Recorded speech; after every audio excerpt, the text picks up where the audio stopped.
whatever more you want to say, whatever criticism you have of me or of the Congress party, we will accept it. Resistance works. Wherever we resist, it works. Rahul Gandhi ने इंडी गठबंधन की बैठक में दी गई अपनी speech को audio format में जारी किया है। उनकी स्पीच से कई बड़ी बातें सामने आई हैं। उनकी स्पीच से उन बातों पर भी मोहर लगी है जिनको लेकर अब तक सिर्फ अटकलें चल रही थी। आइए समझने का प्रयास करते हैं कि उनकी स्पीच में क्या है। नमस्कार, स्वागत है आपका द पैम्फलेट पर। राहुल गांधी की स्पीच पर हम बात करें उससे पहले आप हमारे चैनल को सब्सक्राइब कर लें, बेल आइकन भी दबा दें और इस वीडियो को लाइक और शेयर जरूर करें। दोस्तों, देश में अराजकता का माहौल बनाने का प्रयास है, ये बात हम आपको लगातार बता रहे हैं। अब राहुल गांधी का बयान और कांग्रेस पार्टी का अनाउंसमेंट भी इस बात पर मोहर लगाता है।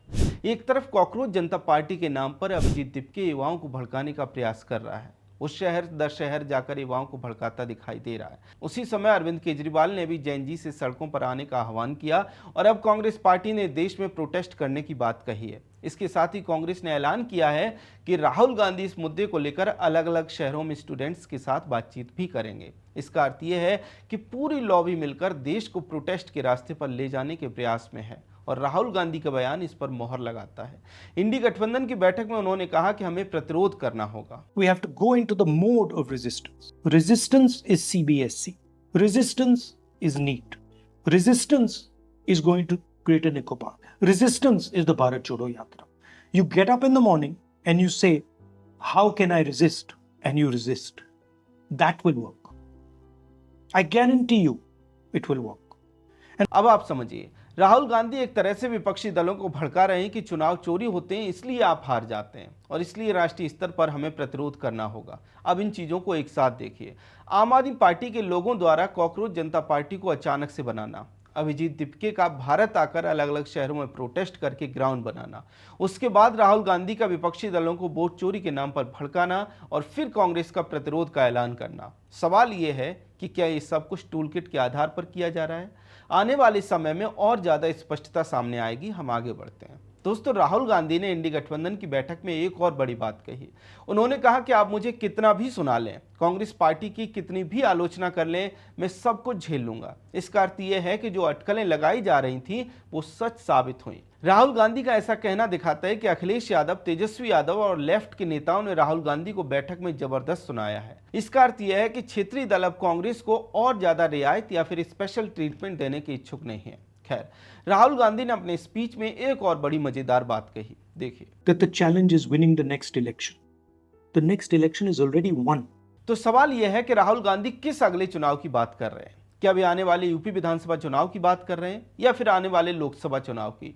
संभव है कि उनका इशारा 2027 का यूपी विधानसभा चुनाव है। तो सवाल है कि क्या वे अखिलेश यादव को इशारा दे रहे हैं कि समाजवादी पार्टी यूपी में नहीं जीत पाएगी क्योंकि कांग्रेस का यूपी में कुछ होना नहीं है, लेकिन अखिलेश यादव अभी भी कुलांचे मारते दिखाई दे रहे हैं। ऐसे में संभव है कि वे अखिलेश यादव पर दबाव बनाने का प्रयास कर रहे हों जिससे कि उन्हें ज्यादा सीटें मिल सकें। दोस्तों, इसकी संभावना इसलिए भी है क्योंकि इंडी गठबंधन की बैठक में विपक्ष के नेता भी बोले होंगे, लेकिन कांग्रेस पार्टी ने सिर्फ राहुल गांधी की स्पीच पब्लिक की। यह भी एक तरह से बाकी दलों के ऊपर दबाव डालने की रणनीति है।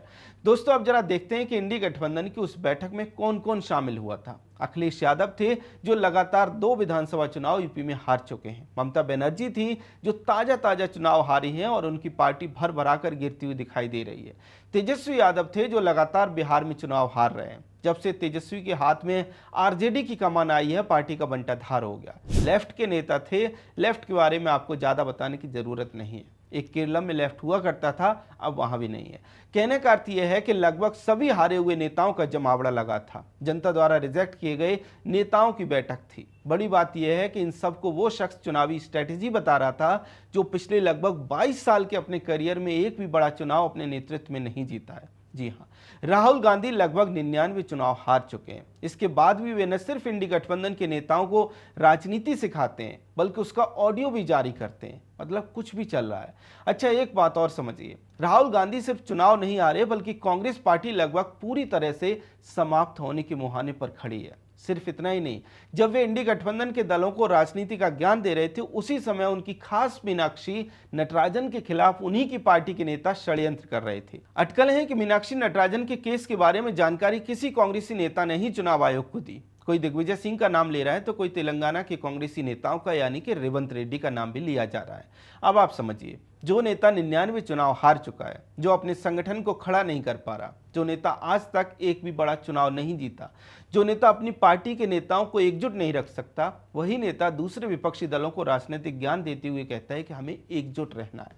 शायद इसीलिए कहते हैं कि राहुल गांधी की राजनीति को आज तक 3 ही लोग समझ पाए, सोनिया गांधी, केसी वेणुगोपाल और खुद राहुल गांधी। अब देखना होगा कि प्रतिरोध के नाम पर आगे कांग्रेस पार्टी क्या करती है। खैर, राहुल गांधी को लेकर आपका क्या कहना है कमेंट सेक्शन में हमें जरूर बताएं। अगर आपको हमारा कंटेंट पसंद आता है तो हमारे चैनल को सब्सक्राइब भी कर लें। जय हिंद।